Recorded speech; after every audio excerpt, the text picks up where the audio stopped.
Okay, so let's talk about the warm up. It's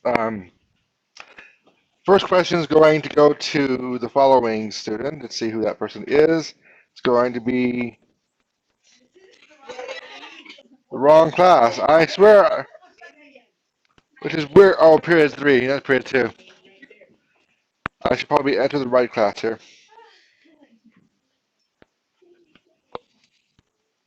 Jimmy, number one is yours. Read the sentence. Slowly open the door to prevent hitting someone on the outside. What type of sentence is this? Is it interrogative, exclamatory, imperative, or declarative, Jimmy? It is an imperative sentence. Remember that an imperative sentence is a command. And remember also it can end in a period or it can end in an exclamation point. Either one of those is valid depending on the strength of the command. So yes, it is imperative. Good job. The next one goes to Gabriel. Number two, Gabriel, read the sentence and identify what type of sentence it is. The punctuation is missing, so it doesn't help you there. Did John just ask for a new book from the librarian? Is it interrogative, exclamatory, imperative, or declarative? What do you think? You're asking if it's a question because it is a question. Interrogative is a type of question, so that is correct. It is A. And the third sentence goes to Jaylene. Jaylene, number three, what type of sentence makes a statement? Is it interrogative, exclamatory, imperative, or declarative? You are correct. It is a statement. Okay, good. Now, take out your composition books, please, because I want to make sure you guys have these notes. You should already have them, but I don't know what page it's going to be on. But earlier in the year, we took notes, or I believe we took notes on types of sentences. So you should have it in your composition books. If not, we'll have to take them this period. Let's go ahead and open up your comp book. See if you find them in there.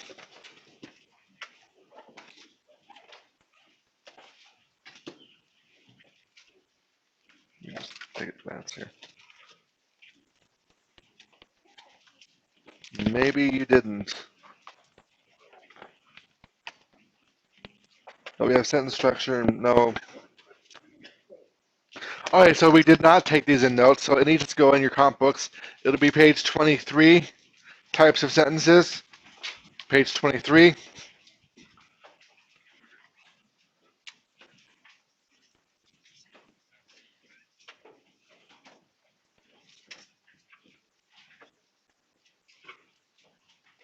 And it's very important that you know these types of sentences because a lot of the tests on Friday will be covering this very topic here, types of sentences. So we have four types of sentences in English. We've kind of been playing with them a little bit, but let's get them down into our notes. The first kind is the declarative sentence. And remember that a declarative sentence makes a statement and ends with a period. The interrogative sentence asks a question and ends with a question mark. Has to have a question mark or it's not a question. Okay. Another thing about interrogatives is that the tone of the voice changes because of the way it's written. So if I said the sentence, "Did you just walk to school?"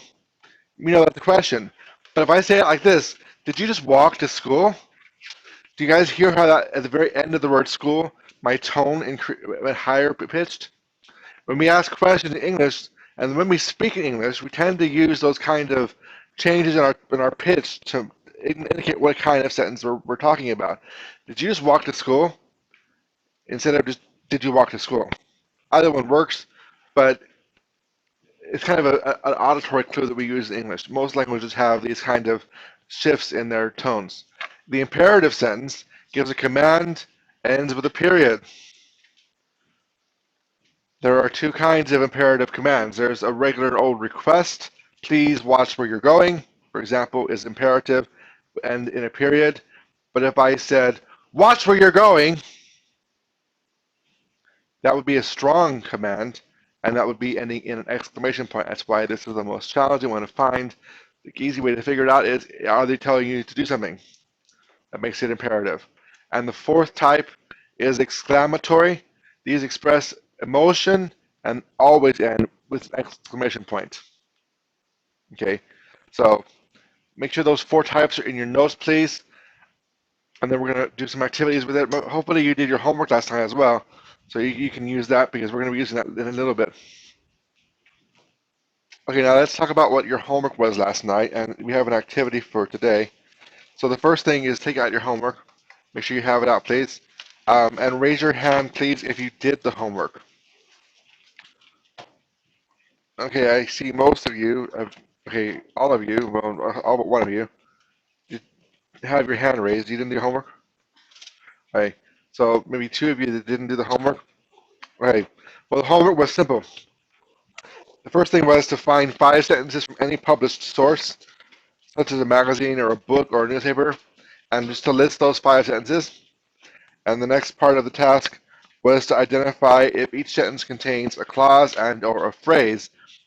It was important to note that every sentence contains at least one clause, an independent clause, but some sentences contain more than one clause, sometimes they have phrases, just kind of playing with that idea a little bit.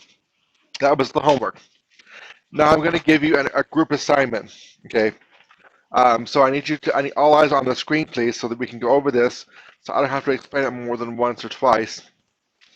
The first thing you're going to do in your assignment is you're going to work individually first, and you're going to determine if each of the 5 sentences that you brought, if it's declarative, exclamatory, imperative, or interrogative.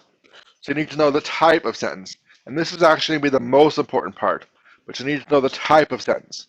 If it's interrogative, exclamatory, or whatever it is. Okay, that's the first thing you're going to do by yourself. Then once you've done that, the next step is as a group, you're going to come up with 4 sentences as a group using your list.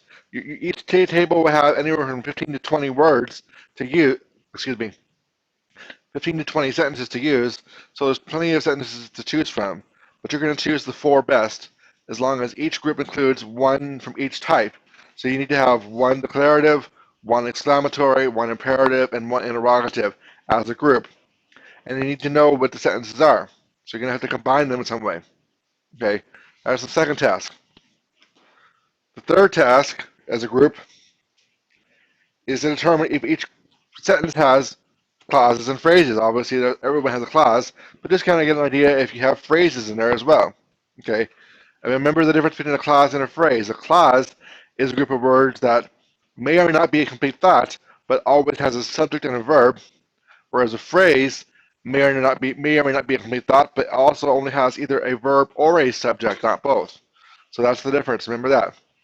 And remember also the phrases act like various things like nouns, adverbs, adjectives, or verb phrases. And the fourth step, it says choose a reporter, but it actually is kind of a false thing because everyone may be a reporter. You never know who the reporter is going to be. But basically what you need to do is you need to know the 4 sentences and have it available for everyone at your table to use. Because when we get to the next part of the activity, which involves Kushbal, by the way, but when we get to the next part of the activity, everyone's going to need to know what those sentences are at your table. Okay. Now I'm going to give you about 10 minutes to do the activity, to do the group work. You probably won't need all 10 minutes. I'm going to give it to you anyways. Okay. So do all 4 steps, please. Make sure you're ready to go in 10 minutes. Any questions? Okay.